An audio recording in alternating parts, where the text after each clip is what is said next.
a couple weeks later, I was taking lessons from a different teacher who had also gone through his own injury experience. In a lot of ways, he's the inspiration for why I do this show. But the day before I start coming back on the trumpet, he took the whiteboard in his office and he divided it into 3 parts. And he said, okay, this is what you were doing from a pedagogical standpoint that was incorrect, and this is how you fix it.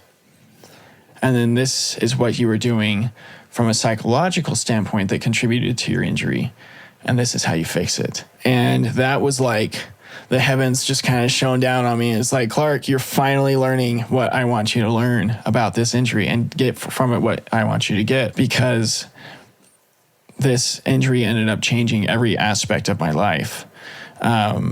It was then that I started taking better care of myself, that I started going to bed earlier and started eating right.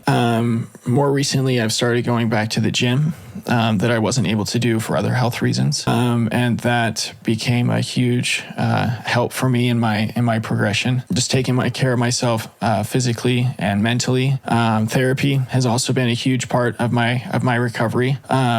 And what my hope is, as I'm sharing all of this to you, is that you can see how this experience that you have been given in your injury has been a gift for you, that it is something that you can use to your advantage, that it's actually the stepping stone to you becoming your best self, that it is because of your injury that you become your best self. And as you learn to trust the process of your recovery, whether you just got hurt, you're just at the beginning of your injury, or if you're starting to come back, which is its own animal, or if it's something that happened a while ago, is that you can use your experience to really show up for yourself and to really learn what it means to live a holistically well life. Since that day and in my professor's office, I've learned so much about celebrating small wins and also recognizing the steps backwards, but not focusing on them.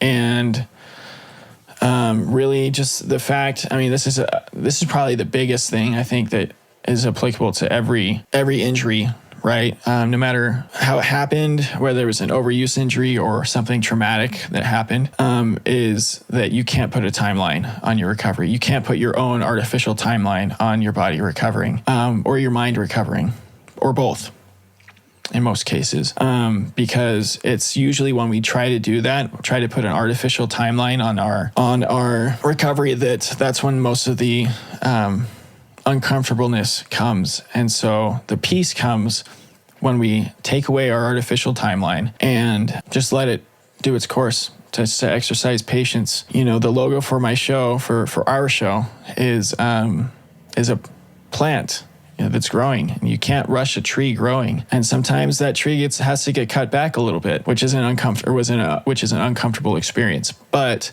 the principle is that pruning and that growing, even though it takes time and is not the most comfortable experience, it will ultimately make the tree stronger. You can't rip up the seedling and see how the roots are doing to see how long it's going to take for it to grow, because that'll just destroy the plant. And in your recovery, you can't constantly be hyper evaluating yourself, because it's just not going to bear any fruit for you. It's not going to be effective for you. That's not to say don't set goals for your recovery. That's not to say record your progress. In fact, those are very healthy things to do and very important things to do, especially if you're going to end up helping other people down the road going through injury. But the principle is just to take away the need for it to happen on your timeline. It will happen on your body's timeline. If you're a person of faith, it'll happen on God's timeline. And you will be able to, if you pay attention, you will be able to see and learn the lessons from it that you will, that you need to learn from.